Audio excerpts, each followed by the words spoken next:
Next segment, we just want to let you know that the following conversation is going to include some difficult topics, including the death of a child and the grief that, of course, comes along with it. Childhood cancer is one of the most devastating things a family can go through, and it's something the Becker family from Austin experienced firsthand back in 2016 when their 2-year-old son, Drew, was diagnosed with stage 4 neuroblastoma.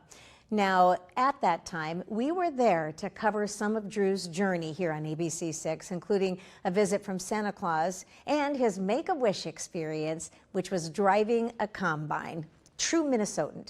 Well, sadly, Drew passed away in January of 2017, almost a year to the day of his diagnosis. And Drew's mom, Heidi Becker, joins us now. And we want to thank you so much for coming in today, Heidi. Yes, thank you for having me. It's great to see all of that footage. It's fun to see all those memories together. I was going to ask you about that. I mean, it's been 10 years now. Does it get any easier for you? You know, I would say so. I think that the good things are what stick with you. And so those are the things that you remember, and kind of just the little things, the details of the day. So that the combine driving that day, I mean, I kind of remember how cold it was. Like, it's all the details that come back together and really help. When you were experiencing that, because I've often wondered, like, does that bring you so much joy when you were watching, or is that there that bitter sense of that this is, You know, I would say both, and I actually think that that's kind of what I wanted to write the book that we're going to talk about, because it is, you can sit with both of those. It can kind of sting because you wish you were still here, and you wish that wasn't the last thing that we did together, but at the same time be so grateful that you had that time and can remember how much fun it was. Because two things can be true. That's something I always say, right? Tell us a little bit about Drew for folks who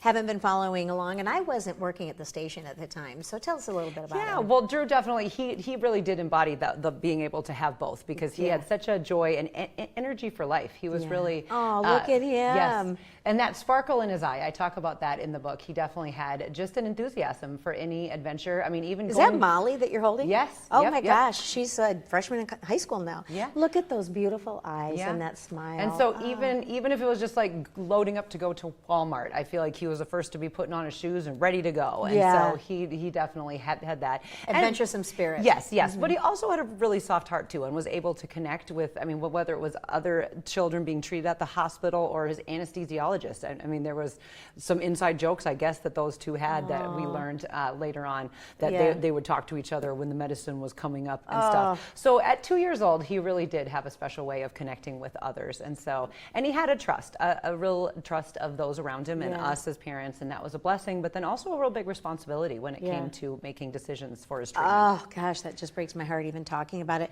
So your new book, it chronicles the journey, the painful journey that you all went through during this particular time. So we talked a little bit about revisiting those memories. Was that gratifying in writing this book? Was it cathartic, do you think, for you, coming full circle? Yeah, writing the book, I mean, definitely revisited all of these scenes, and kind of to put the story together. I pulled things from personal journals. I also went through, I took a Caring Bridge. We did that online thing, so I kind of pieced together the story there. I got out my phone to look through photos. There was good that a lot of us carry around thousands of photos on your phone, right? I put mine to good use and was able to kind of piece the story together. And yes, for sure, there were times where I just didn't want to even go back there. But what I really kind of found was that it became a time to sit with Drew again. Like, he kind of came back to life when I would listen to his voice and hear his videos.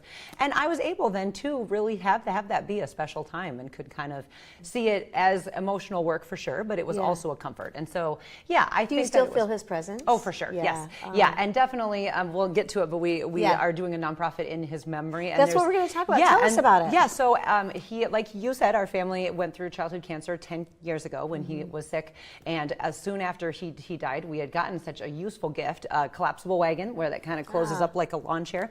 And we used it so often, and so we knew that this was the gift that we wanted to pay forward to other families. So we started giving our first warrior wagon. Someone reminded us that one of the meanings of the name Drew is warrior. So warrior wagon was the perfect name because it was a nice nod to the original warrior, but then also obviously is fitting for anyone that's pulled in one today.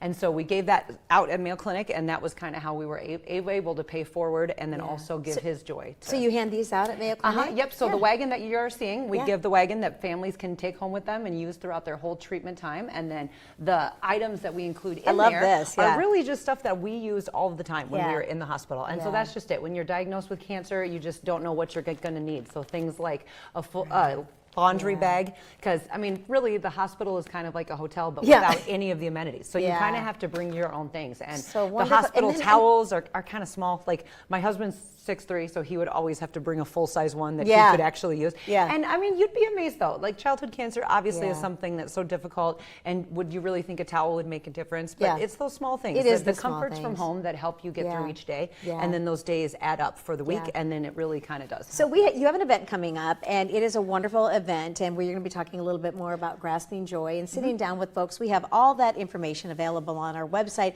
at KAAL-TV.com, and that event is taking place on Saturday, so be sure to check it out on our website. Thank you so much for coming in and sharing your story, Heidi. We appreciate it. Well, be sure to stay with us. We will have more coming up right after this break.